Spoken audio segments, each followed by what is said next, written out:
Ugh, I know, yucky, right? Ugh.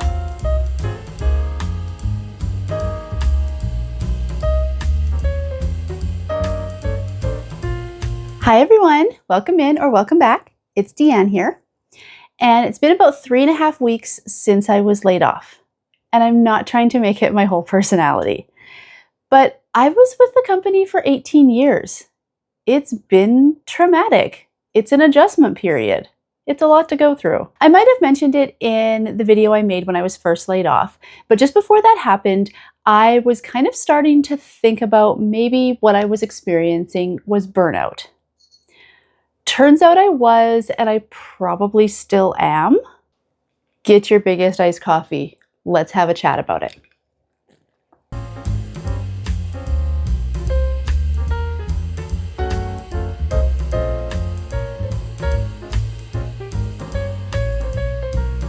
When I was working with the company in the early days, I went through extreme bouts of stress.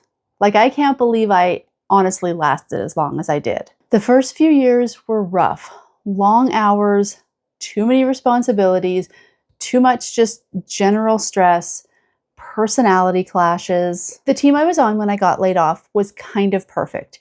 Yeah, we had responsibilities, things we had to do every day, but my boss didn't micromanage us. We didn't have any overtime.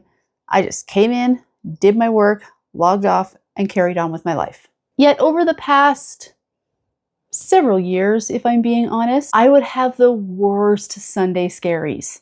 I started to hate having any plans on weekends or holidays, even if they were fun plans, because all I could think at that time was, well, there's 3 hours of downtime before Monday morning that I'm never going to get back. It didn't matter if I was having fun or hanging out with people that I liked or doing something I had been looking forward to for a long time. I just chalked it up to being an introvert and needing to have that alone time to recharge my batteries. When I would log off from my work computer at exactly 4:15 p.m., I would just stare off into the middle distance. Sometimes for like 30 minutes at a time, even if it was 30 degrees in the office and I knew it would be so much cooler downstairs. I just could not move. I thought, well, I don't particularly like this job, but it keeps me fed and housed. I like working from home where I can hang out with the cats and in my garden when I want to. I don't feel fulfilled by this job, but who does? It's late stage capitalism. We're living in hell, blah, blah, blah. Now, I don't remember if I looked up burnout or if a video just kind of came across my feed, like the universe saying, hey, maybe you should pay attention to this. But I watched a video one day on burnout and I immediately thought, no, I can't be experiencing burnout. I don't have any responsibilities at work. I'm not a manager. I'm not in control of people. Like, I'm not managing people. I'm basically just a pencil pusher. I'm not allowed to have burnout. But then I read the symptoms. Oopsie, I think I've been experiencing burnout for a while. Here's what I found online that resonated with me as far as causes of burnout go. Confusing work responsibilities, lack of communication, feeling unrecognized, and boring routine work. It wasn't that I was overworked, it's that I wasn't using my talents and gifts to their full capacity. I was saying all the time, oh, this is bumming me out. But when in reality, it was burning me out. Now, the main symptoms that I resonated with are low energy and frustration towards work and colleagues. Not my finest moment, but at least once a day, I would read an email or something and just think, I'm surrounded by idiots. Like, just everything was a problem. I allowed myself to get annoyed and frustrated by every stupid little thing that people did. And it didn't matter how well rested I was, I just couldn't get up in the morning. Like, I used to brag, like, I work from home. I can get out of bed at 5 to 8 if I want to. And I did that all the time, even if the alarm went off at 7. I just couldn't make myself get out of bed.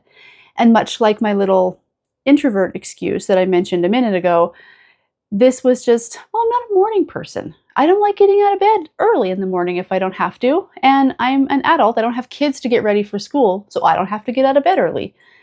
And that's true, but after like 10 hours of sleep, you shouldn't be so tired that you can't get out of bed at 7 o'clock in the morning.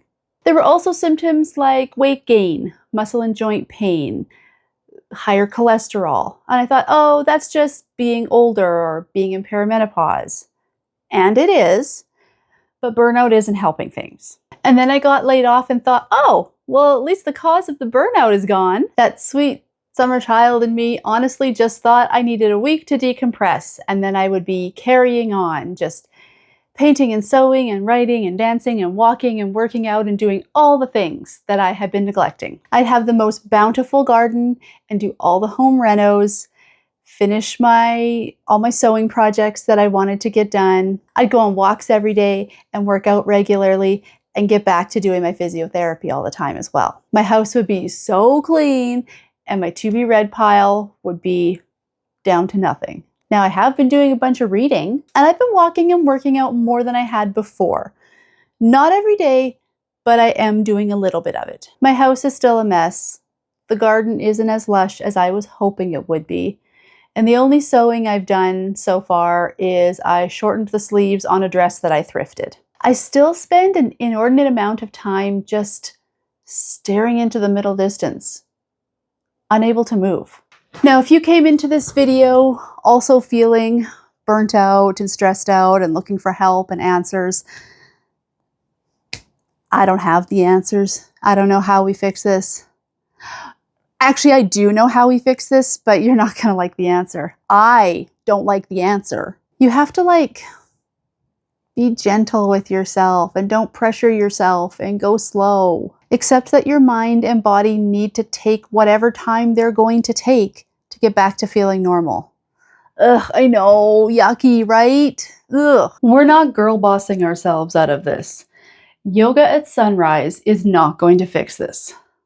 Mostly because there's no way in hell I'd be getting out of bed to be ready in time to do yoga at sunrise. It is at this point that I should say I am not a doctor and I don't have the answers.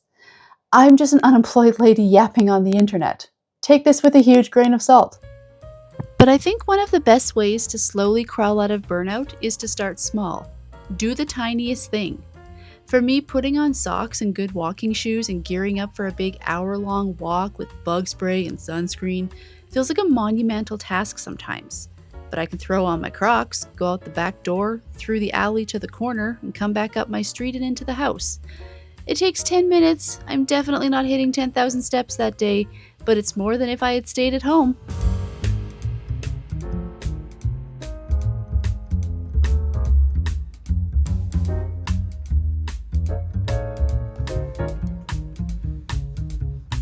I'm really bad at finishing laundry. I can keep up with washing and drying no problem. I just never seem to get it put away.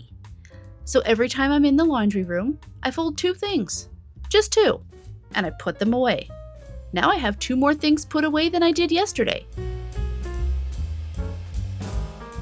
Now, not to be all, it was capitalism all along. But capitalism really has ruined everything that makes life enjoyable. Everything needs to be optimized and done at 100% performance. And if you can't do it at 100%, there's no point in doing it at all. And that thinking doesn't serve anyone.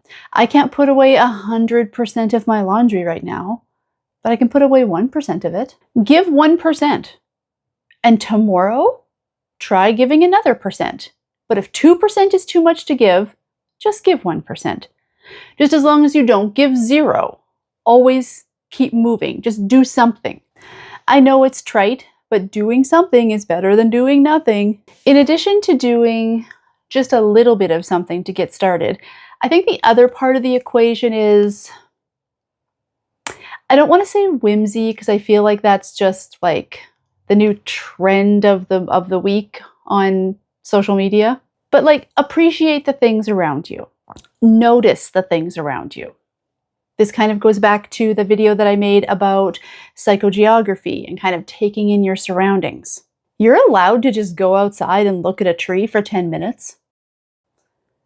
You're allowed to watch bees pollinating and frolicking in the flowers for a while. You're allowed to spread a blanket out on the grass and just read for a little bit.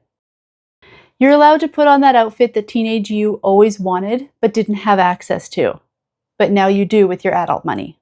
You're allowed to enjoy life. A gratitude journal is a really great way to keep track of your blessings, let's say. I always get real loosey-goosey with my gratitude journaling. I know, big shocker, right? So sometimes it's not even gratitude so much as me just writing down the best 3 parts of my day. Sometimes I don't even write them down. I just notice them in the moment and say, oh, that's a nice thing, or I'm happy this is happening, or I'm grateful that this is happening. It's accomplishments, a conversation with someone you haven't seen in a while, seeing a really cute cat outside, a really good cup of coffee. You get to decide what your top 3 things are. The other day I was watering the garden, and then I set the sprinkler out on the lawn to water the lawn for a little bit, and I went in the house. I washed my hands, I drank a glass of water, I rinsed off some blueberries to eat. And in that moment, I felt so grateful for just living somewhere where I have access to clean, healthy water. I used so much water that morning, and I wasn't overusing it. I wasn't wasting the water. I was just doing a lot of things that required water that day. Humans use a lot of water. And I loved that it was just there at the turn of the tap for me. I loved that I lived in a place that had clean water and that water was relatively affordable to me. Changing your mindset and your outlook really does the heavy lifting of changing your outlook on your life. I know, it's so trite, but there is a reason that people put so much emphasis on getting enough sleep and eating right and exercising and drinking water. They're kind of the building blocks of life. Now, don't let over-optimization start to get in the way. We don't need to know how much protein right down to the gram we're eating every single day. It's not ultimately important whether you got 9,000 or 10,000 steps. It's important that you went for a walk and ate some good food. Go outside, play with your pets, drink a glass of water, breathe deeply. Of course, listen to your doctor and keep taking your meds and do all of the things that modern science tell you are good things that you should be doing. This is just how we get a little bit better, 1% better every day. I don't have it all figured out, but this is what I'm trying as I attempt to get back to the me I lost along the way. So thank you all so much for watching. Please remember to subscribe and like the video and leave a comment below. It would mean the world to me. In the doobly-doo below, I've also left some of my social links if you want to check them out. Until then, take care of each other and be kind.